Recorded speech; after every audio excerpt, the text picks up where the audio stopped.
Trump কি Iran নিয়ে আবার বড় কিছু ইঙ্গিত দিলেন? ফ্রি ইরান মন্তব্যের আড়ালে কি লুকিয়ে আছে?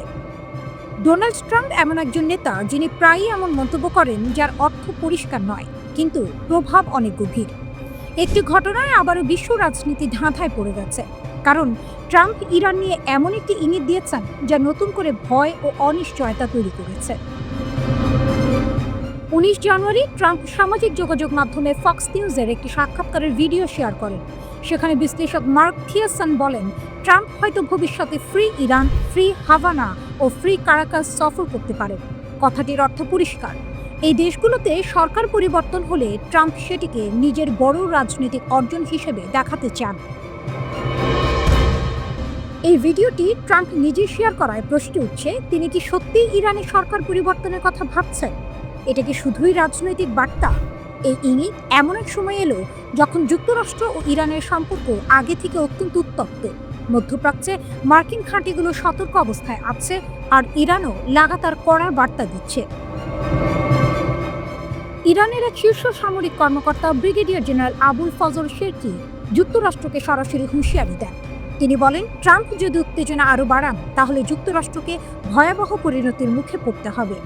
ইরানের অভিযোগ, ট্রাম্প তাদের সর্বোচ্চ নেতা আয়াতুল্লাহ আলী খামেনিকে অসুস্থ মানুষ বলে অপমান করেছেন। পলিটিকোকে দেয়া এক সাক্ষাৎকারে ট্রাম্প বলেন, ইরানের নতুন নেতৃত্ব দরকার এবং চলমান বিক্ষোভ তার কথারই প্রমাণ। ইরানের দৃষ্টিতে এসব বক্তব্য শুধুই মতামত নয়, এগুলো সরাসরি হুমকি। ব্রিগেডিয়ার জেনারেল শেরকি আরও এক ধাপ এগিয়ে বলেন, ইরান ট্রাম্পের কথাবার্তাকে হালকাভাবে নেয় না। তবে তিনি হুঁশিয়ারি দেন, যদি কেউ ইরানের সর্বোচ্চ নেতার দিকে হাত বাড়ায় তাহলে শুধু সেই হাত কাটা হবে না, বরং পুরো দুনিয়া আগুনে জ্বলবে। তিনি বলেন, এটি কোনো স্লোগান নয়, এটি বাস্তব প্রতিশ্রুতি। ইরানের ওপর আক্রমণ হলে শত্রুদের জন্য কোনো জায়গা নিরাপদ থাকবে না। এর আগের দিন অর্থাৎ 18 জানুয়ারি ইরানের প্রেসিডেন্ট মাসুদ পেজেশকিয়ান বলেন, খামেনির ওপর হামলা মানে ইরানের বিরুদ্ধে সর্বাত্মক যুদ্ধ ঘোষণা। খামেনির সরাসরি অভিযোগ, 17 জানুয়ারি আয়াতুল্লাহ খামেনি নিজেও ট্রাম্পের বিরুদ্ধে কড়া ভাষায় কথা বলেন। তিনি ট্রাম্পকে অপরাধী বলে আখ্যা দেন এবং বলেন, যুক্তরাষ্ট্র সরাসরি ইরানের ভেতরের অস্থিরতায় হস্তক্ষেপ করছে। খামেনির দাবি, ট্রাম্প প্রকাশ্যে হুমকি দিয়েছেন, বিক্ষোভকারীদের উৎসাহ দিয়েছেন এবং এমনকি সামরিক সহায়তার কথাও বলেছেন। তার মতে, যুক্তরাষ্ট্র ইচ্ছাকৃতভাবে তরুণদের ব্যবহার করে ইরানে বিশৃঙ্খলা তৈরি করছে। 10,000 কিলোমিটার ক্ষেপণাস্ত্র, বাস্তব হুমকি। এই উত্তেজনার মধ্যেই ইরান দাবি করেছে তারা 10,000 কিলোমিটার পাল্লার একটি আন্তঃমহাদেশীয় ব্যালিস্টিক ক্ষেপণাস্ত্র সফলভাবে পরীক্ষা করেছে। যদি এই দাবি সত্য হয় তাহলে যুক্তরাষ্ট্রের রাজধানী ওয়াশিংটন পর্যন্ত ইরানের ক্ষেপণাস্ত্র পৌঁছাতে পারে। অর্থাৎ ইরানের সামরিক সক্ষমতা তখন শুধু মধ্যপ্রাচ্যেই সীমাবদ্ধ থাকবে না। তবে এখনও এই দাবির স্বাধীন কোনো প্রমাণ নেই। বিশ্লেষকরা বলছেন, ইরানের বক্তব্য যাচাই করা হয়নি। তাহলে আসল বার্তাটা কি? সবকিছু মিলিয়ে একটি বিষয় পরিষ্কার, ট্রাম্প ও ইরান দুই পক্ষই একে অপরকে চাপের মধ্যে রাখতে চাইছে। ট্রাম্পের রহস্যময় বার্তা যেমন ভয় তৈরি করছে, তেমনি ইরানের হুমকিও বাস্তব উদ্বেগ বাড়াচ্ছে।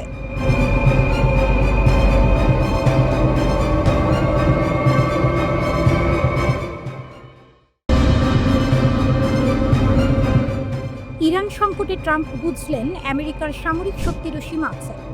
মধ্যপ্রাচ্য ও ওয়াশিংটনের অনেকেই ধরে নিয়েছেন, মার্কিন প্রেসিডেন্ট ডোনাল্ড ট্রাম্প এবার ইরানের উপর সরাসরি সামরিক হামলা চালাতে যাচ্ছেন, কারণ তিনি ভেনেজুয়েলায় এক দুঃসাহসিক অভিযানে নিকোলাস মাদুরোকে আটক করার নির্দেশ দিয়েছিলেন। তাই অনেকের ধারণা ছিল ইরানের ক্ষেত্রেও তিনি একই পথে হাঁটবেন। পেন্টাগন তখন প্রস্তুতি নিচ্ছিল। একটি মার্কিন যুদ্ধজাহাজ পারস্য উপসাগরে ঢুকেছে। মিত্র দেশগুলোকে সতর্ক করা হয়েছে।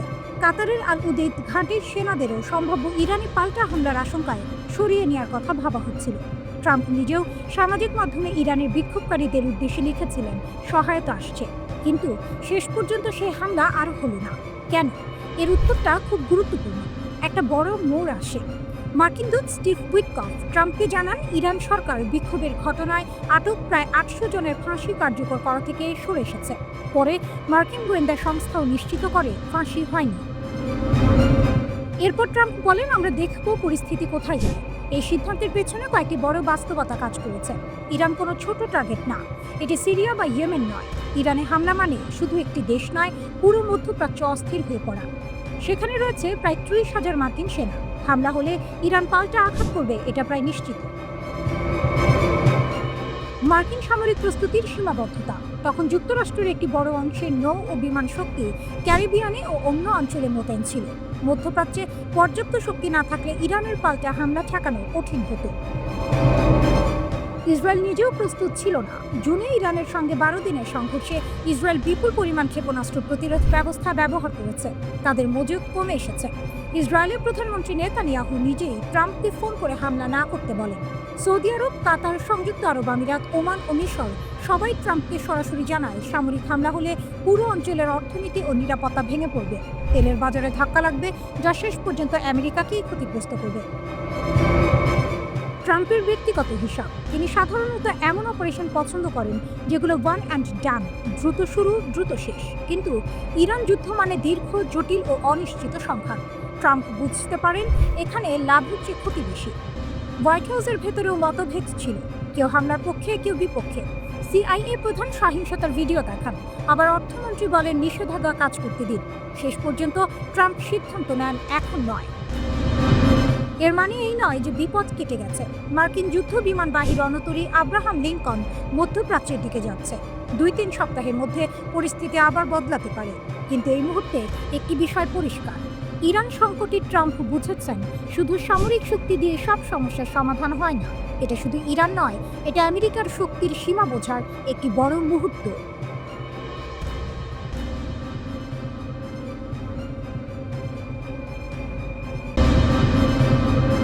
তুরস্ক বনাম ইসরায়েল, আফ্রিকার নতুন খেলা। যখন সারা দুনিয়া ভেনেজুয়েলা, ইরান আর গ্রিনল্যান্ড নিয়ে ব্যস্ত, ঠিক তখনই আফ্রিকার এক কোণে শুরু হচ্ছে এক গুপ্ত কিন্তু অত্যন্ত গুরুত্বপূর্ণ সংঘাত। এই সংঘাতটি তুরস্ক এবং ইসরায়েলের। এটা শুধু অর্থনীতি বা কূটনীতি নয়, এটা সামরিক, গোয়েন্দা এবং শক্তির খেলা। জানুয়ারির 6 তারিখ তুরস্কের গোয়েন্দা প্রধান ইব্রাহিম কালিন ঘোষণা করলেন পুরো আফ্রিকা এখন তুরস্কের কৌশলগত অগ্রাধিকার। এই ঘোষণা এসেছে ঠিক কয়েক সপ্তাহ পরে, যখন ইসরায়েল প্রথমবারের মতো সোমালিল্যান্ডকে স্বাধীন রাষ্ট্র হিসেবে স্বীকৃতি দিল। সোমালিল্যান্ড হলো এমন একটি অঞ্চল যা দশকের পর দশক ধরে স্বশাসিত, কিন্তু আনুষ্ঠানিকভাবে সোমালিয়ার অংশ।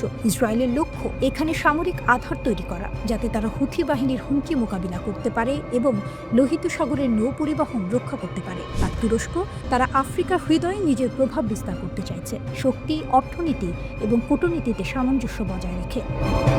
তুরস্ক শুধু বাণিজ্যিকভাবে নয়, সামরিক ও গোয়েন্দা দিকেও সক্রিয়। তারা সরবরাহ করেছে বাইরাক্তার TB2 ড্রোন, প্রশিক্ষণ দিচ্ছে আফ্রিকার সামরিক বাহিনী। লিবিয়া, সোমালিয়া, সুদান এসব জায়গায় তুরস্কের কার্যক্রম ইতিবাচক ফল দিচ্ছে। তুরস্কের বাণিজ্য আফ্রিকার সঙ্গে 2003 থেকে 8 গুণ বৃদ্ধি পেয়ে 2022 সালে $40.7 বিলিয়ন পৌঁছেছে। দূতাবাসের সংখ্যা বেড়েছে 12 থেকে 44। এটি শুধু অর্থনৈতিক প্রভাব নয়, সামরিক ও নিরাপত্তার প্রভাবও। ইসরায়েলের সোমালিল্যান্ড স্বীকৃতি তুরস্কের প্রভাবকে সরাসরি চ্যালেঞ্জ করছে। সোমালিয়া এই স্বীকৃতিকে অবৈধ ঘোষণা করেছে। তুরস্ক, মিশর এবং জিবুতি একসঙ্গে দাঁড়িয়ে ইসরায়েলের পদক্ষেপের বিরুদ্ধে কঠোর প্রতিবাদ জানিয়েছে। তুরস্ক আফ্রিকায় বিনিয়োগ করছে অবকাঠামো, মানবিক সহায়তা, সামরিক প্রশিক্ষণ এবং কূটনৈতিক সমর্থন দিয়ে। এটি শুধু সহমর্যাদা নয়, বরং দীর্ঘমেয়াদী কৌশলগত পরিকল্পনা। আফ্রিকায় শুরু হয়েছে নতুন গ্রেট গেম, সাহেল অঞ্চল, হর্ন অফ আফ্রিকা। এখানে তুরস্কের গোয়েন্দা কার্যক্রম, বিশেষ বাহিনী প্রশিক্ষণ এবং গোপন অভিযান বাড়ছে। ইসরায়েলের পদক্ষেপ তুরস্কের প্যান আফ্রিকান মডেলকে হুমকির মুখে ফেলেছে। এই সংঘাত ভবিষ্যতে শুধু হর্ন অফ আফ্রিকা নয়, পুরো আফ্রিকায় তুরস্ক এবং ইসরায়েলের প্রভাবকে প্রভাবিত করতে পারে। ভেনেজুয়েলা বা ইরান নিয়ে আমরা যতই আলোচনা করি, আফ্রিকা এখন গোপন সামরিক এবং কূটনৈতিক যুদ্ধক্ষেত্র হয়ে উঠেছে। তুরস্ক এবং ইসরায়েলের এই সংঘাত আগামী বছরগুলোতে নতুন মাত্রা যোগ করতে পারে। কে জিতবে আফ্রিকার এই নতুন খেলা? 2025 সালের জানুয়ারিতে ইসরায়েলি সরকারের গঠিত ন্যাগেল কমিটি একটি রিপোর্ট প্রকাশ করেছে, যেখানে বলা হয়েছে যে দেশটি তুরস্কের সাথে সম্ভাব্য যুদ্ধের জন্য প্রস্তুত হওয়া উচিত। তখন ইসরায়েলের একটি সরকারি কমিটি জানিয়েছে তুরস্কের অটোমান সাম্রাজ্যের প্রভাব পুনঃপ্রতিষ্ঠার প্রচেষ্টা অঞ্চলে উত্তেজনা সৃষ্টি করতে পারে। যুক্তরাষ্ট্রের সঙ্গে সম্পর্ক খারাপ হওয়ার পর ইরান সরাসরি হুমকি দিয়েছে প্রয়োজনে তারা মধ্যপ্রাচ্যের বিভিন্ন মার্কিন সামরিক ঘাঁটিতে হামলা চালাতে পারে। এই ঘোষণার পর উপসাগরীয় দেশগুলোতে আতঙ্ক ছড়িয়ে পড়ে, কারণ এসব দেশে বহু মার্কিন ঘাঁটি রয়েছে। কিন্তু বিশ্লেষকদের মতে একটি মার্কিন ঘাঁটি আছে যেটিকে ইরান সম্ভবত কখনোই আঘাত করবে না। সেই ঘাঁটিটি হলো তুরস্কের ইনসারলিক এয়ারবেস। প্রশ্ন হলো, ইরান যখন কাতার, বাহরাইন, ইরাক বা কুয়েতের মার্কিন ঘাঁটিগুলোকে হুমকি দিচ্ছে, তখন তুরস্কের ইনসারলিক ঘাঁটিকে কেন রেড লাইন ধরা হচ্ছে? এর পেছনে কয়েকটি বড় কারণ আছে। প্রথমত, ইনসারলিক একটি সাধারণ মার্কিন ঘাঁটি নয়, এটি যুক্তরাষ্ট্র ও ন্যাটোর একটি যৌথ সামরিক ঘাঁটি। এখানে শুধু মার্কিন সেনা নয়, তুরস্কের বিমান বাহিনীর সদস্যরাও দায়িত্ব পালন করে, অর্থাৎ এটি সরাসরি ন্যাটোর কাঠামোর আওতায় পড়ে। এই ঘাঁটি অবস্থিত তুরস্কের আদানা শহরের কাছে। ভৌগোলিকভাবে এটি ইরান, ইরাক ও সিরিয়ার খুব কাছাকাছি। ফলে মধ্যপ্রাচ্যের যে কোনো সংকটে যুক্তরাষ্ট্র ও ন্যাটো এখান থেকে খুব দ্রুত প্রতিক্রিয়া জানাতে পারে। ইনসারলিকে নিয়মিতভাবে যুদ্ধ বিমান, জ্বালানি বহনকারী ট্যাঙ্কার বিমান, পরিবহন বিমান ও নজরদারি বিমান মোতায়েন থাকে। এখান থেকে নজরদারি, আকাশে জ্বালানি সরবরাহ এবং জরুরি সামরিক অভিযানের প্রস্তুতি নেওয়া হয়। কিন্তু সবচেয়ে সংবেদনশীল বিষয়টি হলো, এই ঘাঁটিতে মার্কিন পারমাণবিক অস্ত্র রয়েছে। খোলা সূত্রের তথ্য অনুযায়ী ইনসারলিকে 20 থেকে 50টি পর্যন্ত B-61 পারমাণবিক বোমা সংরক্ষিত আছে। এগুলো ন্যাটোর নিউক্লিয়ার শেয়ারিং ব্যবস্থার অংশ। এই কারণেই সামরিক বিশেষজ্ঞরা বলছেন, ইনসারলিকে হামলা মানে শুধু যুক্তরাষ্ট্র নয়, পুরো ন্যাটো জোটের সঙ্গে সরাসরি সংঘাতে জড়িয়ে পড়া। কারণ তুরস্ক ন্যাটোর সদস্য, আর ন্যাটোর আর্টিকেল 5 অনুযায়ী কোনো একটি সদস্য রাষ্ট্রে হামলা হলে সেটাকে পুরো জোটের ওপর হামলা হিসেবে ধরা হয়।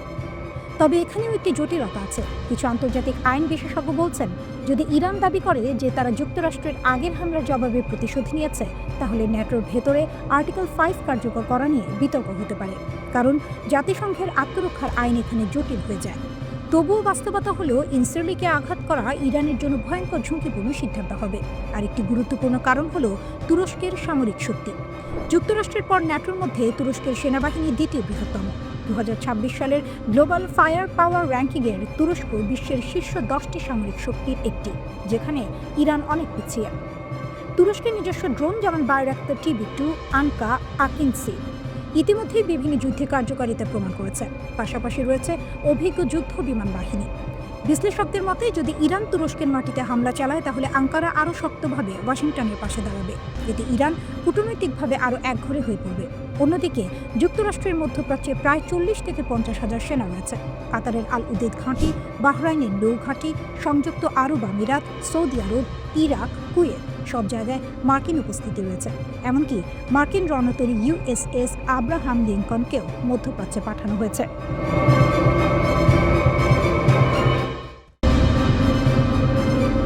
টিভিতে কিল ট্রাম্প হুমকি, ইরান যুক্তরাষ্ট্র সংঘাতকে আরও ভয়ঙ্কর দিকে যাচ্ছে। আন্তর্জাতিক রাজনীতিতে এমন একটি ঘটনা ঘটেছে যা গোটা বিশ্বকে নতুন করে ভাবতে বাধ্য করছে। ইরানের রাষ্ট্রীয় টেলিভিশনে সরাসরি এমন একটি ছবি ও বার্তা প্রচার করা হয়েছে, যাকে অনেকেই যুক্তরাষ্ট্রের প্রেসিডেন্ট ডোনাল্ড ট্রাম্পের প্রতি খোলামেলা হুমকি হিসেবে দেখছেন। এই ঘটনার পরই ইরান যুক্তরাষ্ট্রকে দিয়েছে তাদের দ্বিতীয় সরাসরি সতর্কবার্তা। ট্রাম্পের হাত কেটে দেব, IRGCর হুমকি। ইরানের ইসলামিক রিভলিউশনারি গার্ড কর্পস বা IRGCর একজন শীর্ষ কমান্ডার মোহসেন রাজৌরি প্রকাশ্যে বলেন, ট্রাম্প বলেছেন তার হাত ট্রিগারে, আমরা তার হাত আর আঙুল কেটে দেব। যদি আমরা এগোই, তাহলে আর কোনো যুদ্ধবিরতির কথা হবে না। এখনই থামুন, পিছু হটুন, নইলে এই অঞ্চলে আপনাদের কোনো ঘাঁটি নিরাপদ থাকবে না। এই বক্তব্য আন্তর্জাতিক সংবাদ মাধ্যমে ব্যাপক আলোড়ন তোলে। বিশেষজ্ঞরা একে ইরানের পক্ষ থেকে ট্রাম্পের প্রতি দ্বিতীয় সরাসরি হুমকি হিসেবে দেখছেন। বার-আল-আগো কি সত্যি ইরানের রাডারে? সবচেয়ে চাঞ্চল্যকর বিষয় হলো, খবর অনুযায়ী ইরানের রাষ্ট্রীয় টেলিভিশনে এমন একটি ছবি দেখানো হয়, যেখানে 2024 সালের এক নির্বাচনী সমাবেশে আহত ডোনাল্ড ট্রাম্পকে দেখা যাচ্ছে। সেই ছবির সঙ্গে লেখা ছিল, এইবার লক্ষ্যভ্রষ্ট হবে না। এই বার্তাকে অনেকেই সরাসরি ট্রাম্পের ব্যক্তিগত নিরাপত্তার প্রতি ইঙ্গিত হিসেবে ব্যাখ্যা করছেন। আর এখান থেকেই প্রশ্ন উঠছে, ইরান কি এখন শুধু মার্কিন সামরিক ঘাঁটি নয়, বরং ট্রাম্পের ব্যক্তিগত অবস্থান, এমনকি মার-আল-আগো পর্যন্ত ভাবনায় রাখছে? হোয়াইট হাউসের প্রথম প্রতিক্রিয়া। এই ঘটনার পর সাংবাদিকরা হোয়াইট হাউসের প্রেস সেক্রেটারি ক্যারোলিন লেভিটকে প্রশ্ন করেন। তিনি বলেন, আমি বিষয়টি নিজে দেখিনি, আমরা এটি যাচাই করব এবং প্রেসিডেন্ট ও তার জাতীয় নিরাপত্তা টিমকে বিষয়টি খতিয়ে দেখতে বলবো। যুক্তরাষ্ট্র কি সত্যিই হামলা খুব কাছাকাছি ছিল? আরেকটি গুরুত্বপূর্ণ প্রশ্ন ছিল, যুক্তরাষ্ট্র কি সত্যি ইরানে হামলা চালাতে যাচ্ছিল? এই প্রশ্নের উত্তরে প্রেস সেক্রেটারি বলেন, অনেক খবরই এসেছে অজ্ঞাত সূত্র থেকে। আসলে প্রেসিডেন্ট কি করবেন সেটা কেবল প্রেসিডেন্ট নিজেই জানেন। তবে তিনি পরিস্থিতি খুব কাছ থেকে পর্যবেক্ষণ করছেন এবং সব অপশন এখনও টেবিলে আছে। কেন সবাই এখন যুদ্ধ চায় না? খেয়াল করার বিষয় হলো, এই উত্তেজনার মধ্যেও ইসরায়েল ও যুক্তরাষ্ট্রের মিত্র কিছু আরব দেশ ট্রাম্পকে সরাসরি হামলা থেকে বিরত থাকতে বলেছে। কারণ ইরানে বড় হামলা হলে পুরো মধ্যপ্রাচ্য অস্থির হয়ে উঠতে পারে, তেল ও গ্যাসের দাম ভয়াবহভাবে বাড়তে পারে, হরমুজ প্রণালী ঝুঁকিতে পড়তে পারে। সবচেয়ে বড় কথা, একটি যুদ্ধ শুরু হলে তা নিয়ন্ত্রণের বাইরে চলে যাওয়ার সম্ভাবনা খুব বেশি। এই মুহূর্তে ইরান ও যুক্তরাষ্ট্র দুপক্ষই শক্ত বার্তা দিচ্ছে, কিন্তু বাস্তবে কেউই হয়তো যুদ্ধ চায় না। কেন এখন ইরানের উপর মার্কিন ইসরায়েল হামলার বিরোধিতা করছে আরব দেশগুলো? কয়েক বছর আগেও চিত্রটা ছিল একেবারে আলাদা। সৌদি আরব, সংযুক্ত আরব আমিরাত সহ অনেক আরব দেশে মনে করত ইরানই মধ্যপ্রাচ্যের সবচেয়ে বড় হুমকি। তাই যুক্তরাষ্ট্র যদি ইরানে সরকার পরিবর্তনের জন্য সামরিক হামলা চালাতো, অনেক আরব দেশ সেটাকে খারাপ চোখে দেখত না। কিন্তু 2025 সালের শেষে এসে পরিস্থিতি নাটকীয়ভাবে বদলে গেছে। আজ সেই আরব দেশগুলোই যারা একসময় ইরানের বিরোধী ছিল, এখন যুক্তরাষ্ট্রকে অনুরোধ করছে ইরানের উপর হামলা করবেন না। প্রশ্ন হলো, হঠাৎ এই বদল কেন? এর উত্তর লুকিয়ে আছে ইসরায়েলের সাম্প্রতিক আচরণে। ইসরায়েলের গ্রেটার ইসরায়েল পরিকল্পনা গত প্রায় 2.5 বছর ধরে আরব নেতারা এক ভয়ঙ্কর বাস্তবতা সামনে থেকে দেখছেন।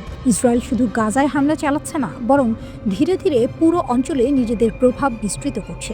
ইসরায়েলের কিছু কট্টর নেতা প্রকাশ্যেই বলেছেন তাদের লক্ষ্য একটি গ্রেটার ইসরায়েল, যার সীমানা কি ইরাকের ইউফ্রেটিস নদী থেকে মিশরের নীল নদ পর্যন্ত। এই চিন্তাধারার বাস্তব প্রতিফলন আমরা দেখেছি গাজায় ভয়াবহ গণহত্যা, পশ্চিম তীরে অবৈধ বসতি বাড়ানো, সিরিয়া ও লেবাননের ভূখণ্ডে সরাসরি হামলা। কিন্তু সবচেয়ে বড় ধাক্কা আসে 2025 সালের সেপ্টেম্বর মাসে। কাতারে ইসরায়েলের হামলা আরবদের চোখ খুলে দেয়। সেই মাসে ইসরায়েল সরাসরি হামলা চালায় কাতারে, যে দেশটি আবার যুক্তরাষ্ট্রের ঘনিষ্ঠ মিত্র। আরব নেতারা তখন বুঝে যান আজ কাতার, কাল কে। এর আগে 2025 সালের জুনে ইসরায়েলের চাপে যুক্তরাষ্ট্র ইরানের ওপর বিমান হামলা চালায়, যার লক্ষ্য ছিল ইরানের পারমাণবিক কর্মসূচি ধ্বংস করা। এই ঘটনাগুলো একসঙ্গে আরব বিশ্বকে স্পষ্ট বার্তা দেয় ইসরায়েল এখন পুরো অঞ্চলে একক আধিপত্য চায়। আরব দেশগুলোর আরেকটি হিসাব খুব বাস্তব।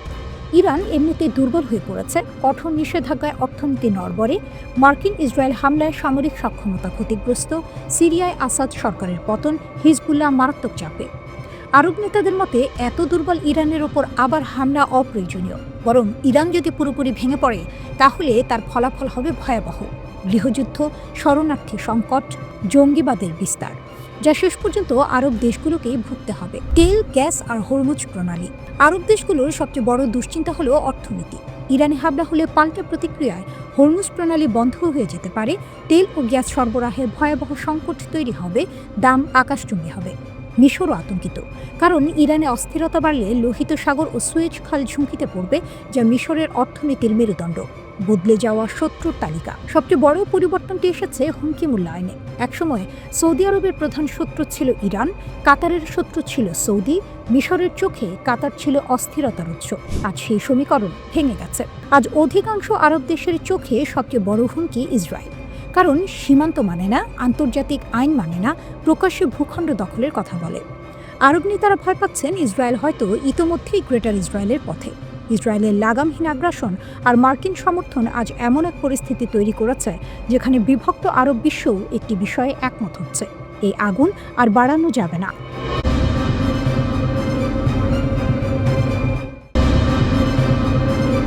ইরানে চলমান অস্থিরতা এবং সম্ভাব্য যুদ্ধের আশঙ্কার মধ্যে এবার নতুন করে সতর্কতা জারি করেছে যুক্তরাষ্ট্র।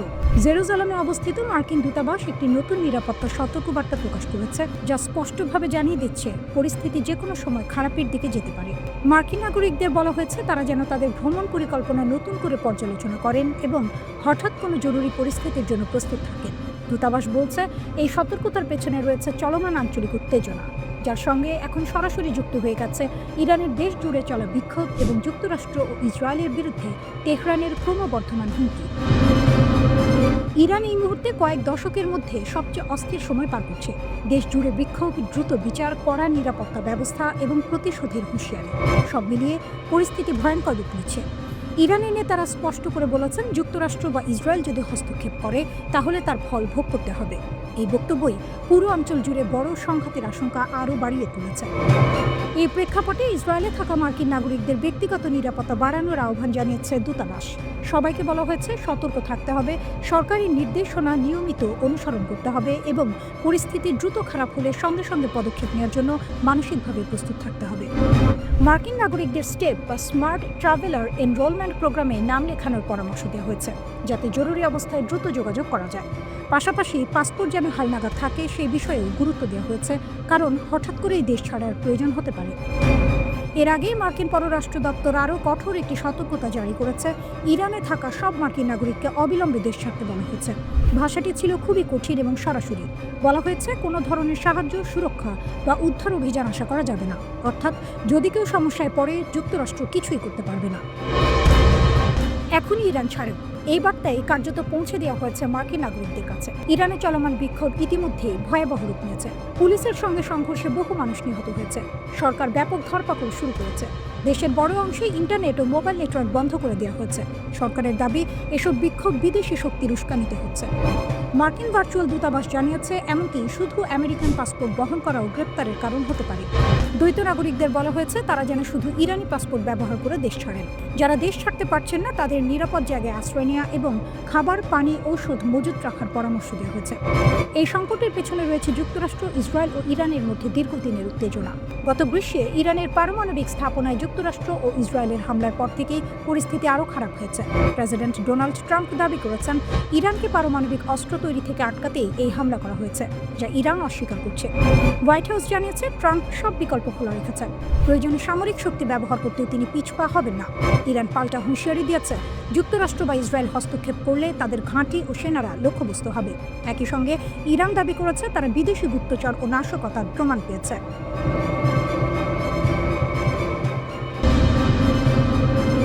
ইরানের পরিস্থিতি এখন সত্যিই ভয়ঙ্কর মোড় নিচ্ছে। দেশ জুড়ে বিক্ষোভ যত বাড়ছে ততই কড়া হচ্ছে সরকারের ভাষা। আর এইবার যে সতর্কবার্তা এসেছে সেটিকে অনেকেই বলছেন ইরানের ইতিহাসে সাম্প্রতিক সময়ের সবচেয়ে কঠোর হুঁশিয়ারি। ইরানের প্রধান বিচারপতি গুলাম হোসেইন মোহসেনি এজেই স্পষ্ট ভাষায় বলেছেন, যারা বিদেশি শক্তির সঙ্গে হাত মিলিয়ে দেশে অস্থিরতা তৈরি করছে তাদের জন্য আর কোনো দয়া দেখানো হবে না। তার ভাষায়, এখন থেকে কেউ যদি ইসলামী প্রজাতন্ত্রের বিরুদ্ধে শত্রুকে সাহায্য করে তাহলে কঠোর শাস্তি অনিবার্য। এই বক্তব্যের পেছনে ইঙ্গিত কার দিকে তা বুঝতে কষ্ট হয় না। ইরানের রাষ্ট্রীয় গণমাধ্যম সরাসরি যুক্তরাষ্ট্র ও ইসরায়েলের নাম উল্লেখ করেছে। বলা হয়েছে, এই দুই দেশ প্রকাশ্যেই ইরানের অভ্যন্তরীণ বিষয়ে হস্তক্ষেপ করছে, টুইট করছে, বক্তব্য দিচ্ছে, চাপ সৃষ্টি করছে। ইরানের সর্বোচ্চ নেতা আয়াতুল্লাহ আলী খামেনিও একই সুরে কথা বলেছেন। তিনি বলেছেন, এই বিক্ষোভ স্বতঃস্ফূর্ত নয়, এর পেছনে রয়েছে বিদেশি শক্তির উস্কানি। তার মতে, শত্রুরা চায় ইরান ভেঙে পড়ুক, কিন্তু ইরান মাথা নত করবে না। কিন্তু প্রশ্ন হলো, এই বিক্ষোভ শুরুই বা হলো কেন? এর শুরু অর্থনীতি থেকে। ডিসেম্বরে তেহরানের গ্র্যান্ড বাজারে দোকানিরা দোকান বন্ধ করে দেন, কারণ ইরানি মুদ্রার ভয়াবহ পতন। এই অর্থনৈতিক ক্ষোভই ধীরে ধীরে রূপ নেয় রাজনৈতিক বিক্ষোভে। বিক্ষোভ ছড়িয়ে পড়ে ইলাম, লোরেস্তান, কেরমানশাহ, হামাদান সহ পশ্চিম ও দক্ষিণ পশ্চিমাঞ্চলে। মানবাধিকার সংগঠনগুলো বলছে, দমন পীড়ন ভয়াবহ আকার নিয়েছে। একটি কুর্দি পর্যবেক্ষক গোষ্ঠীর দাবি, প্রথম 10 দিনেই গ্রেপ্তার হয়েছে 1,500-এর বেশি মানুষ। নিহতের সংখ্যা 35 ছাড়িয়েছে বলে দাবি করা হচ্ছে, যদিও সরকারিভাবে ইরান কোনো সংখ্যা জানায়নি। রাষ্ট্রীয় সংবাদ মাধ্যম অবশ্য বলছে সহিংসতা হয়েছে। ব্যাংকে আগুন, দোকান লুট, পুলিশের সঙ্গে গুলির লড়াই, এসব ঘটনার কথা তারা তুলে ধরছে। মালিক শাহীতে জানাজার সময় সরকার বিরোধী স্লোগান দেওয়ার পর পরিস্থিতি নিয়ন্ত্রণের বাইরে চলে যায় বলে দাবি করা হয়েছে। এর মধ্যেই আন্তর্জাতিক চাপ বাড়ছে। মার্কিন প্রেসিডেন্ট ডোনাল্ড ট্রাম্প প্রকাশ্যে বলেছেন, যদি ইরানি নিরাপত্তা বাহিনী বিক্ষোভকারীদের ওপর গুলি চালায় তাহলে যুক্তরাষ্ট্র হস্তক্ষেপ করতে পারে। এই বক্তব্য ইরানকে আরও ক্ষুব্ধ করেছে, কারণ 1 বছরেরও কম সময় আগে ইরানের পারমাণবিক স্থাপনায় যুক্তরাষ্ট্র ও ইসরায়েল হামলা চালিয়েছিল, যাকে ইরান এখনও জাতীয় অপমান হিসেবে দেখে। ইরানের বক্তব্য পরিষ্কার, তারা মনে করে যুক্তরাষ্ট্র ও ইসরায়েল যুগের পর যুগ ধরে ইরানের শত্রু। তাদের ভাষায়, এই দুই শক্তি ইরানের বিজ্ঞানী, কমান্ডার, এমনকি শিশুদের মৃত্যুর জন্য দায়ী। অন্যদিকে মানবাধিকার সংস্থাগুলো সতর্ক করছে, হাসপাতাল থেকে আহত বিক্ষোভকারীদের গ্রেপ্তার করা হচ্ছে, যা আন্তর্জাতিক আইনের সরাসরি লঙ্ঘন। সব মিলিয়ে ইরান এখন এক ভয়ঙ্কর সন্ধিক্ষণে দাঁড়িয়ে। একদিকে চরম অর্থনৈতিক সংকট, অন্যদিকে বিদেশি হস্তক্ষেপের আশঙ্কা। ইরান জুড়ে অশান্তির আগুন এখন ছড়িয়ে পড়েছে। রাস্তায় হাজার হাজার মানুষ নেমে এসেছে, অর্থনীতি ডুবে যাচ্ছে, আর দেশের ধর্মীয় শাসক গোষ্ঠী এমন সময় স্থিতিশীলতা ফিরিয়ে আনতে পারছে না। বিদেশি চাপ ক্রমেই বাড়ছে। ডিসেম্বরে তেহরানে শুরু হওয়া ছোটখাটো ক্ষোভ এখন পুরো দেশের 31 প্রদেশে ছড়িয়ে পড়েছে। শুরু হয়েছিল রিয়ালের দরপতন নিয়ে ক্ষোভ থেকে। গ্র্যান্ড বাজারের ব্যবসায়ীরা হঠাৎ ক্ষুব্ধ হয়ে রাস্তায় নেমেছিলেন। ধীরে ধীরে তরুণেরা এই বিক্ষোভে যোগ দিয়েছে। তবে মাসা আমিনির সময়ে যেসব নারী ও কিশোর আন্দোলনের মুখপাত্র ছিলেন, এই বিক্ষোভে তারা তুলনামূলকভাবে কম দেখা যাচ্ছে। নতুন অস্থিরতা শুরু হওয়ার পর human rights activist news agency জানাচ্ছে অন্তত 34 বিক্ষোভকারী ও 4 নিরাপত্তা কর্মকর্তা নিহত হয়েছে। 2200 জনকে গ্রেপ্তার করা হয়েছে। বিশ্লেষকরা বলছেন এটি শুধু অর্থনৈতিক ক্ষোভ নয়, এটি বিদ্যমান শাসন ব্যবস্থার প্রতি জনগণের গভীর হতাশার প্রতিফলন। ইরানি কর্তৃপক্ষ বিক্ষোভ দমন করতে দ্বিমুখী কৌশল অবলম্বন করছে। তারা বলছে অর্থনৈতিক বিক্ষোভ বৈধ এবং সংলাপের মাধ্যমে সমাধান হবে, তবে একই সঙ্গে রাজপথে সহিংস সংঘর্ষে কাঁদানে গ্যাসও ব্যবহার করা হচ্ছে। ধর্মীয় শাসকরা 5 দশক পরও যুব সমাজের প্রত্যাশার সঙ্গে নিজেদের নীতি মিলিয়ে চলতে হিমশিম খাচ্ছেন। রাজপথে তরুণরা শাসক গোষ্ঠীর আদর্শকামী নীতি মেনে চলতে চায় না। পোশাক বিধি থেকে শুরু করে বিদেশ নীতি, যা ইসলামী প্রজাতন্ত্রের মূল স্তম্ভ, তা 30 বছরের কম বয়সীদের কাছে গ্রহণযোগ্য নয়। তরুণরা মুক্তভাবে বাঁচতে চায়। মাসা আমিনি কেন্দ্রিক আন্দোলনের সময় যেসব নারী হিজাব বিধির বিরুদ্ধে সরব হয়েছিল, এবার অনেক নারী জনসম্মুখে হিজাব পরতে অস্বীকৃতি জানাচ্ছেন। চলমান বিক্ষোভে মানুষ আঞ্চলিক সশস্ত্র গোষ্ঠীর প্রতি তেহরানের সমর্থনকে নিন্দা করছে। তারা স্লোগান দিচ্ছে, গাজা নয়, লেবানন নয়, আমার জীবন ইরানের জন্য। এতে দেখা যাচ্ছে দেশের মানুষের আশা ও শাসক গোষ্ঠীর অগ্রাধিকারের মধ্যে দূরত্ব কতটা। ইরানের আঞ্চলিক প্রভাবও কমে গেছে। গাজায় হামাস, লেবাননে হিজবুল্লাহ, ইয়েমেনে হুথি, ইরাকে মিলিশিয়াদের উপর আঘাত এবং সিরিয়ার শাসক বাশার আল আসাদের ক্ষমতাচ্যুত হওয়ার প্রভাব পড়েছে। ইসরায়েলের হামলাও এই অঞ্চলে উত্তেজনা বাড়িয়েছে। সর্বোচ্চ নেতার সামনে সহজ পথ নেই। ভাতাঙ্কা বলেন, পূর্বের মতো দমন পীড়ন এবং সামান্য ছাড়ের কৌশল এবার কার্যকর হচ্ছে না। পরিবর্তন অনিবার্য মনে হচ্ছে। সরকারের পতন হতে পারে, তবে নিশ্চিত নয়। মধ্যপ্রাচ্যের অন্যান্য দেশে দেখা গেছে দীর্ঘকাল ক্ষমতায় থাকা শাসকরা কেবল তখনই পতিত হয় যখন বিক্ষোভ ও সামরিক হস্তক্ষেপ একত্রে ঘটে। যুক্তরাষ্ট্রের প্রেসিডেন্ট ট্রাম্প বলেছেন, নিরাপত্তা বাহিনী যদি নিরস্ত্র বিক্ষোভকারীদের উপর গুলি চালায় তিনি সমর্থন জানাবেন। তবে ইরানের সাধারণ মানুষ চায় না বিদেশি হস্তক্ষেপ। তারা চায় শান্তিপূর্ণ জীবন, বন্ধুত্ব এবং স্বাধীনতা।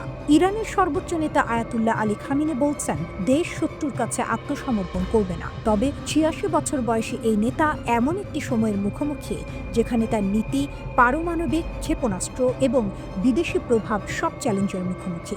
ইসরায়েলের প্রধানমন্ত্রী বেনিয়ামিন নেতানিয়াহু বলেছেন, ইরানি জনগণ তাদের ভবিষ্যতের নিয়ন্ত্রণ নিজের হাতে নিচ্ছে। এটি একটি সিদ্ধান্তমূলক মুহূর্ত।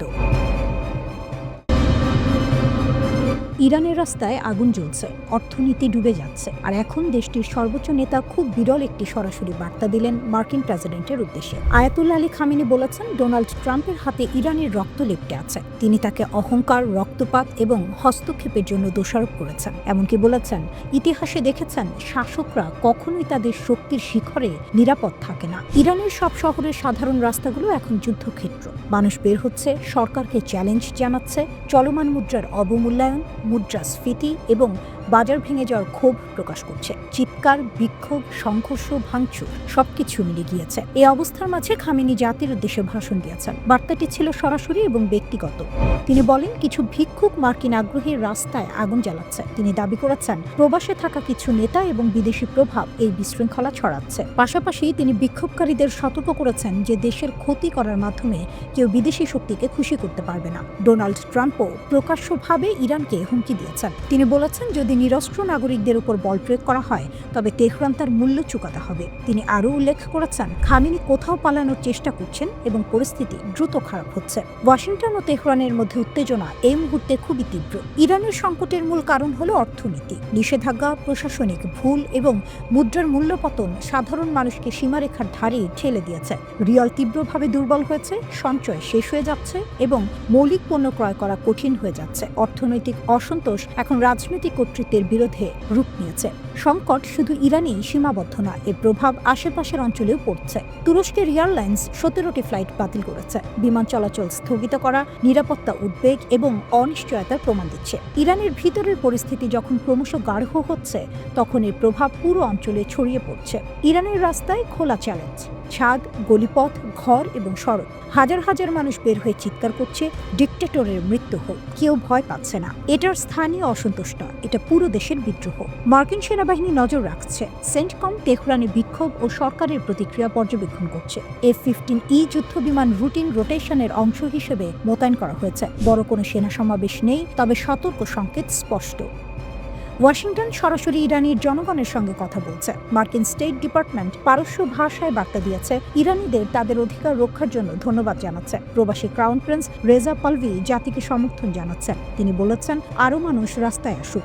বিক্ষোভের আগুনে তেহরানের সরকারি ভবনও জ্বলে উঠেছে। রাষ্ট্রীয় টেলিভিশনও এই ছবি সম্প্রচার করেছে। এরপর দেশ জুড়ে ইন্টারনেট এবং ফোন ব্ল্যাকআউট, বাজার বন্ধ, বেজারগুলো। মানবাধিকার গ্রুপ বলছে অন্তত 41 জন নিহত, 2270 জন আটক। তবে বিক্ষোভ থেমে নেই। চিৎকার, আগুন, সব মিলিয়ে ইরানের নেতৃত্ব এখন বছরের সবচেয়ে বড় পরীক্ষায়। পরবর্তী পদক্ষেপ ইরানের ভবিষ্যৎ নির্ধারণ করবে। ইরান উত্তাল।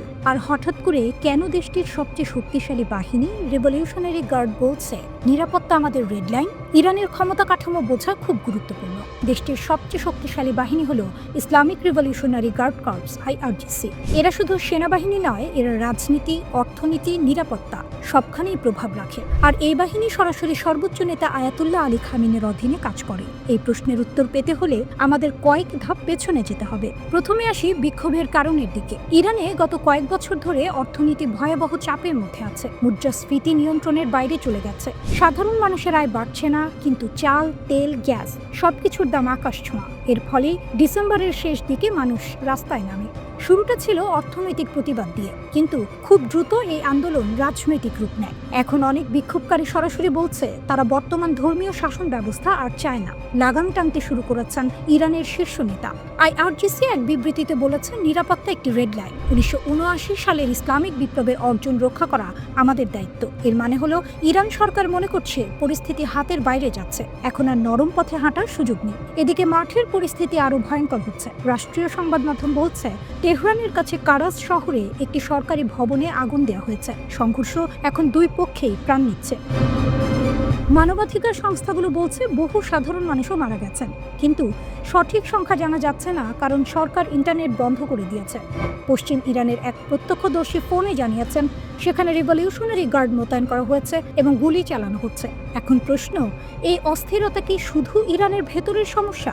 এখানেই আন্তর্জাতিক রাজনীতি ঢুকে পড়ে। যুক্তরাষ্ট্রের প্রেসিডেন্ট ডোনাল্ড ট্রাম্প এবং পররাষ্ট্রমন্ত্রী মার্কো রুবিও প্রকাশ্যে বিক্ষোভকারীদের সমর্থন দিয়েছেন। রুবিও বলেছেন, যুক্তরাষ্ট্র ইরানের সাহসী জনগণের পাশে আছে। ইরান সরকারের কাছে এটি সরাসরি বিদেশি হস্তক্ষেপ, তাই তেহরান শুরু থেকেই যুক্তরাষ্ট্র ও ইসরায়েলের দিকে আঙুল তুলছে।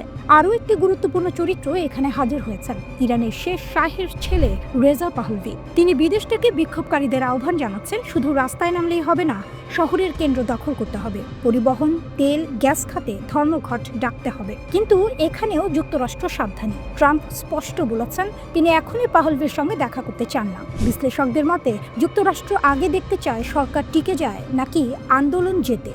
সবশেষে ট্রাম্প সরাসরি হুঁশিয়ারি দিয়েছেন। তিনি বলেছেন, আপনারা যদি গুলি চালান, আমরাও গুলি চালাতে শুরু করব। এই বক্তব্য পরিস্থিতিকে আরো বিপজ্জনক করে তুলেছে। সব মিলিয়ে ইরান এখন দাঁড়িয়ে আছে এক ভয়ঙ্কর মোড়ে। একদিকে রিভলিউশনারি গার্ডের রেড লাইন, অন্যদিকে জনগণের ক্ষোভ, বিদেশি চাপ এবং নেতৃত্বের প্রশ্ন। যুক্তরাষ্ট্রের ঘাঁটিতে হামলার হুঁশিয়ারি, ইরান কি বার্তা দিচ্ছে? মধ্যপ্রাচ্যে আবারও বড় ধরনের উত্তেজনার ইঙ্গিত মিলছে। ইরান স্পষ্ট করে জানিয়ে দিয়েছে, যুক্তরাষ্ট্র যদি ইরানের ওপর সামরিক হামলা চালায়, তাহলে তার জবাবে মধ্যপ্রাচ্যের বিভিন্ন দেশে থাকা মার্কিন সামরিক ঘাঁটিগুলো লক্ষ্যবস্তুতে পরিণত হবে। এই সতর্কবার্তা শুধু যুক্তরাষ্ট্রকে নয়, বরং আশেপাশের দেশগুলোকেও জানিয়ে দিয়েছে তেহরান। বার্তা সংস্থা রয়টার্স জানায়, মার্কিন প্রেসিডেন্ট ডোনাল্ড ট্রাম্প ইরানে চলমান বিক্ষোভকে সমর্থন জানিয়ে সম্ভাব্য হামলার হুমকি দেওয়ার পরই এই প্রতিক্রিয়া এসেছে। ইরানের এক জ্যেষ্ঠ কর্মকর্তা রয়টার্সকে জানান, তেহরান সৌদি আরব, সংযুক্ত আরব আমিরাত ও তুরস্ক সহ এই অঞ্চলের দেশগুলোকে সতর্ক করেছে। ওই কর্মকর্তার ভাষায় ইরান এসব দেশকে অনুরোধ করেছে যেন তারা ওয়াশিংটনকে ইরানে হামলা চালানো থেকে বিরত রাখে, কারণ যুক্তরাষ্ট্র যদি ইরানে আঘাত হানে তাহলে এসব দেশে থাকা মার্কিন ঘাঁটিতেও পাল্টা হামলা চলতে পারে। কারণ যুক্তরাষ্ট্র যদি ইরানে আঘাত হানে তাহলে এসব দেশে থাকা মার্কিন ঘাঁটিতেও পাল্টা হামলা চালানো হবে। এর মানে খুব পরিষ্কার, ইরান শুধু নিজের ভেতরের যুদ্ধের কথা ভাবছে না, পুরো মধ্যপ্রাচ্যকে এই সংঘাতের সম্ভাব্য ময়দান হিসেবে দেখছে। সরাসরি যোগাযোগ বন্ধ, সংকট আরও গভীর। এই উত্তেজনার আরেকটি গুরুত্বপূর্ণ দিক হল ইরান ও যুক্তরাষ্ট্রের মধ্যে সরাসরি যোগাযোগ বন্ধ হয়ে গেছে। রয়টার্স জানায়, ইরানের পররাষ্ট্রমন্ত্রী আব্বাস আরাকচি এবং মার্কিন বিশেষ দূত স্টিভ উইটকফের মধ্যে আর কোনো সরাসরি কথা হচ্ছে না। কূটনৈতিক ভাষায় এটি খুবই গুরুত্বপূর্ণ সংকেত। সাধারণত এমন যোগাযোগ চালু থাকলে ভুল বোঝাবুঝি কমে, কিন্তু যোগাযোগ বন্ধ মানে সংকট এখন আরও অনিশ্চিত। একই সময় ইসরায়েলি সূত্রের বরাত দিয়ে রয়টার্স জানাচ্ছে, তেল আবিবের ধারণা ডোনাল্ড ট্রাম্প ইতোমধ্যে ইরানে হস্তক্ষেপের সিদ্ধান্ত নিয়ে ফেলেছেন। যদিও সে হস্তক্ষেপ কবে, কিভাবে, কতটা হবে তা এখনও স্পষ্ট নয়। এই পরিস্থিতির মাঝে কাতারের আল উদেইদ বিমান ঘাঁটি থেকে কিছু মার্কিন সেনাকে নিরাপদ স্থানে সরে যাওয়ার পরামর্শ দেওয়া হয়েছে। আল উদেইদ শুধু একটি ঘাঁটি নয়, এটি যুক্তরাষ্ট্রের সেন্ট্রাল কমান্ডের অন্যতম গুরুত্বপূর্ণ সদর দপ্তর। এখান থেকেই মধ্যপ্রাচ্যের বড় অংশে মার্কিন সামরিক অভিযান পরিচালিত হয়। আইআরজিসির ঘোষণা, আমরা পুরোপুরি প্রস্তুত। এই উত্তেজনার মধ্যে ইরানের ইসলামী বিপ্লবী গার্ড কোরের অ্যারোস্পেস ফোর্স বড় একটি ঘোষণা দিয়েছে। বাহিনীর কমান্ডার ব্রিগেডিয়ার জেনারেল মজিদ মোসাফি বলেছেন, যে কোনো বিদেশি আগ্রাসন মোকাবিলায় তারা এখন সক্ষমতার চূড়ান্ত শিখরে পৌঁছেছে। তার দাবি, 2025 সালের জুনে যুক্তরাষ্ট্র ও ইসরায়েলের সঙ্গে 12 দিনের যে যুদ্ধ হয়েছিল, সেই যুদ্ধ থেকে শিক্ষা নিয়ে ইরান তার প্রতিরক্ষা সরঞ্জাম উৎপাদন কয়েক গুণ বাড়িয়েছে। যুদ্ধের সময় যে দুর্বলতাগুলো ধরা পড়েছিল সেগুলো নাকি এখন আর নেই। তিনি স্পষ্ট করে বলেন, ইরানে আঘাত হলে মধ্যপ্রাচ্যের মার্কিন ঘাঁটিগুলোতেও হামলা চালানো হবে। এই সব কিছুর পেছনে বড় ভূমিকা রেখেছে ডোনাল্ড ট্রাম্পের সাম্প্রতিক বক্তব্য। তিনি প্রকাশ্যে ইরানি বিক্ষোভকারীদের সরকারি প্রতিষ্ঠানে হামলার আহ্বান জানান এবং বলেন, সহায়তা আসছে। ইরানের দৃষ্টিতে এটি সরাসরি অস্থিরতা উস্কে দেওয়ার চেষ্টা। তাই তেহরান পাল্টা হুঁশিয়ারি দিয়েছে, পুনরায় কোনো আগ্রাসন হলে পশ্চিম এশিয়ায় অবস্থিত মার্কিন ও ইসরায়েলি স্বার্থ সংশ্লিষ্ট সব স্থাপনায় কঠোর আঘাত হানা হবে। সব মিলিয়ে পরিস্থিতি খুবই স্পর্শকাতর। একদিকে যুক্তরাষ্ট্রের হুমকি, অন্যদিকে ইরানের পাল্টা সতর্কবার্তা, যোগাযোগ বন্ধ, সেনা অবস্থান পরিবর্তন আর প্রকাশ্য হুঁশিয়ারি। সব মিলিয়ে বোঝা যায় মধ্যপ্রাচ্য আবারও বড় ধরনের সংঘাতের ঝুঁকির দিকে এগোচ্ছে।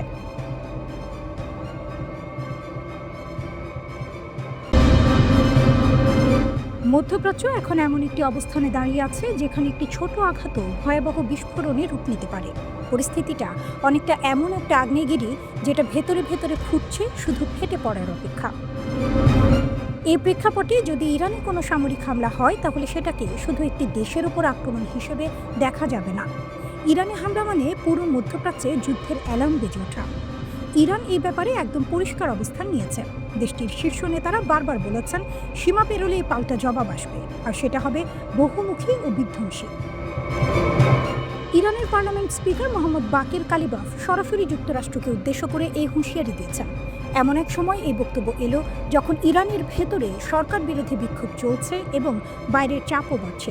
কালিবাফ বলেন, আমেরিকা যদি ইরানে নতুন করে সামরিক হামলার পথ বেছে নেয় তাহলে শুধু ইসরায়েল নয়, মধ্যপ্রাচ্যে থাকা মার্কিন সামরিক ঘাঁটি ও নৌ পরিবহন কেন্দ্রগুলো ইরানের বৈধ লক্ষ্যবস্তুতে পরিণত হবে। এটা খুবই গুরুত্বপূর্ণ একটি বক্তব্য, কারণ এখানে তিনি শুধু ইসরায়েলের কথা বলেননি, তিনি ইঙ্গিত দিয়েছেন কাতার, সৌদি আরব, কুয়েত ও বাহরাইনে থাকা মার্কিন সামরিক ঘাঁটিগুলোর দিকে। এই দেশগুলো দীর্ঘদিন ধরেই যুক্তরাষ্ট্রের ঘনিষ্ঠ মিত্র। এখান থেকেই মধ্যপ্রাচ্যে অনেক মার্কিন সামরিক অভিযান পরিচালিত হয়।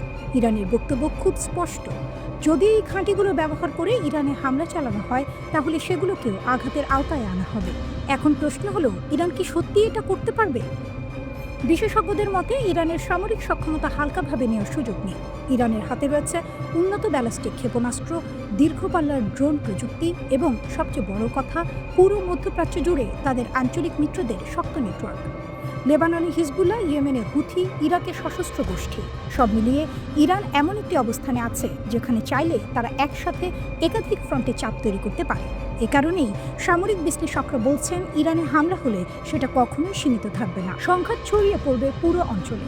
তেলের বাজার অস্থির হবে, নৌপথে ঝুঁকির মুখে পড়বে এবং বিশ্ব অর্থনীতিতেও বড় প্রভাব পড়তে পারে। তবে এখানে একটি গুরুত্বপূর্ণ বিষয় আছে। ইরান যে এত কড়া ভাষায় হুঁশিয়ারি দিচ্ছে তা যুদ্ধ শুরু করার জন্য নয়, বরং যুদ্ধ ঠেকানোর কৌশল হিসেবেই দেখছেন অনেক বিশ্লেষক। ইরানের দৃষ্টিতে যুক্তরাষ্ট্র ও ইসরায়েল তাদের নিরাপত্তার সবচেয়ে বড় হুমকি, কারণ মধ্যপ্রাচ্যের বিভিন্ন দেশে থাকা মার্কিন ঘাঁটি ও নৌবহর ব্যবহার করেই ইরানের বিরুদ্ধে হামলা চালানো হতে পারে। তাই ইরান আগেই পরিষ্কার করে দিচ্ছে, আমাদের ভূখণ্ডে আঘাত এলে সেই হামলার উৎস ও সহযোগী সবাই বৈধ লক্ষ্য হবে। এর পেছনে আরেকটি রাজনৈতিক হিসাবও আছে। দেশের ভেতরে বিক্ষোভ ও চাপের সময় বাইরের হুমকি সামনে এনে জাতীয় সংহতি জোরদার করা, এটা বহু রাষ্ট্রই করে থাকে। ইরানের ক্ষেত্রেও বিষয়টি ব্যতিক্রম নয় বলে মনে করছেন বিশ্লেষকরা। সব মিলিয়ে বলা যায়, মধ্যপ্রাচ্য এখন চরম উত্তেজনার এক বিপজ্জনক মোড়ে দাঁড়িয়ে। একটি ভুল সিদ্ধান্ত, একটি অপ্রয়োজনীয় আঘাত, আর তাতেই গোটা অঞ্চল ঢুকে যেতে পারে এমন এক সংঘাতে যার আগুন ছড়িয়ে পড়বে অনেক দূর পর্যন্ত। এই আগ্নেয়গিরি কি ফাটবে, নাকি শেষ মুহূর্তে কেউ ব্রেক টানবে? ইরান প্রকাশ্যে বলে দিচ্ছে, আমাদের দিকে তাকানোর চোখটাই উপড়ে ফেলব। কোনো সিনেমার সংলাপ না, এটা এসেছে ইরানের ইসলামিক রেভলিউশনারি গার্ড কর্পস IRGCর শীর্ষ কমান্ডারের মুখ থেকে। ইরানের IRGC স্থলবাহিনীর প্রধান ব্রিগেডিয়ার জেনারেল মোহাম্মদ কারামি স্পষ্ট ভাষায় ঘোষণা দিয়েছেন, ইরানের সেনাবাহিনী এখন ফুল রেডি। কেউ যদি ভুল করে ইরানের ওপর হামলার চিন্তা করে, তাহলে তার জবাব হবে দ্রুত, কঠোর এবং চূড়ান্ত। কারামি বলেন, ইরানের সশস্ত্র বাহিনীগুলোর মধ্যে সমন্বয় এখন সর্বোচ্চ পর্যায়ে। স্থল, আকাশ, সাইবার সব দিকেই প্রস্তুতি চলছে। প্রতিদিন নতুন সক্ষমতা তৈরি করা হচ্ছে, যেন নতুন ধরনের হুমকি এলেই সঙ্গে সঙ্গে মোকাবিলা করা যায়। কিন্তু এখানে একটি গুরুত্বপূর্ণ শব্দ আছে, হাইব্রিড ওয়ার। কারামির দাবি অনুযায়ী ইরান এখন শুধু সামরিক যুদ্ধের মুখে নয়, তারা লড়ছে একসাথে অনেকগুলো ফ্রন্টে। অর্থনৈতিক চাপ, সামাজিক অস্থিরতা, সাংস্কৃতিক আক্রমণ, রাজনৈতিক ষড়যন্ত্র, সাইবার হামলা, নিরাপত্তা হুমকি। অর্থাৎ এটা বন্দুক বনাম বন্দুকের লড়াই না, এটা পুরো সিস্টেম ভেঙে দেওয়ার যুদ্ধ। তবুও কারামি বলছেন, ইরানের নিরাপত্তা সীমান্ত থেকে শুরু করে দেশের গভীর পর্যন্ত পুরোপুরি নিয়ন্ত্রণে আছে। তার সেই বিখ্যাত হুঁশিয়ারি, যে চোখ আমাদের ভূমির দিকে লোভ করে তাকাবে, সেই চোখ উপড়ে ফেলা হবে। এদিকে শুধু স্থলবাহিনী নয়, আকাশ থেকে হুঁশিয়ারি এসেছে। IRGCর অ্যারোস্পেস ফোর্সের প্রধান ব্রিগেডিয়ার জেনারেল মাজিদ মুসাভি জানিয়েছেন, ইরানের ক্ষেপণাস্ত্র ও আকাশ প্রতিরক্ষা ব্যবস্থা এখন সর্বোচ্চ প্রস্তুত অবস্থায় রয়েছে। তিনি বলেন, যদি কেউ ইরানের জনগণের উপর হামলা চালায়, তাহলে জবাব হবে নির্ণায়ক ও বিধ্বংসী। আর এখানেই সবচেয়ে গুরুত্বপূর্ণ তথ্যটা আসে। মুসাভির দাবি অনুযায়ী সাম্প্রতিক 12 দিনের যুদ্ধের পর ইরানের ক্ষেপণাস্ত্র উৎপাদন আগের চেয়ে আরও বেড়েছে। মানে যুদ্ধ ইরানকে দুর্বল করেনি, বরং আরও প্রস্তুত করেছে। এর আগেও ইরানের প্রতিরক্ষামন্ত্রী আজিজ নাসিরজাদে বলেছিলেন, ইরানের হাতে এমন কিছু চমক আছে যেগুলো হামলাকারীরা কল্পনাও করতে পারবে না। তিনি স্পষ্ট করে দিয়েছেন, ইরানে হামলা হলে শুধু হামলাকারী দেশই নয়, যারা সেই হামলায় সহযোগিতা করবে তাদের ঘাঁটি, স্বার্থ সবই বৈধ লক্ষ্যবস্তু হবে, পৃথিবীর যেখানেই থাকুক না কেন। এখন প্রশ্ন, যুক্তরাষ্ট্র কি করছে? এদিকে যুক্তরাষ্ট্র ও তার আঞ্চলিক মিত্ররা কাতারের আল উদেইদ ঘাঁটিতে নতুন এয়ার ও মিসাইল ডিফেন্স সমন্বয় সেল চালু করেছে। উদ্দেশ্য, মধ্যপ্রাচ্য জুড়ে একসাথে প্রতিরক্ষা জোরদার করা। রয়টার্সের তথ্য অনুযায়ী ইরান আগেই প্রতিবেশী দেশগুলোকে সতর্ক করেছে, যুক্তরাষ্ট্র যদি হামলা করে, তাহলে ওই দেশগুলোর ভেতরে থাকা মার্কিন ঘাঁটিও নিরাপদ থাকবে না। এমনকি আল উদেইদ ঘাঁটি থেকে মার্কিন সেনাদের 14 জানুয়ারির মধ্যে সরে যেতে বলা হয়। প্রতিরক্ষা জোরদার করা হয়েছে, হামলার অপশন টেবিলেই আছে। সব মিলিয়ে পরিস্থিতি এখন একেবারে আগুন। একদিকে ইরান বলছে, আমরা প্রস্তুত, ভয় পাই না। অন্যদিকে যুক্তরাষ্ট্র বলছে, দেখি কি হয়।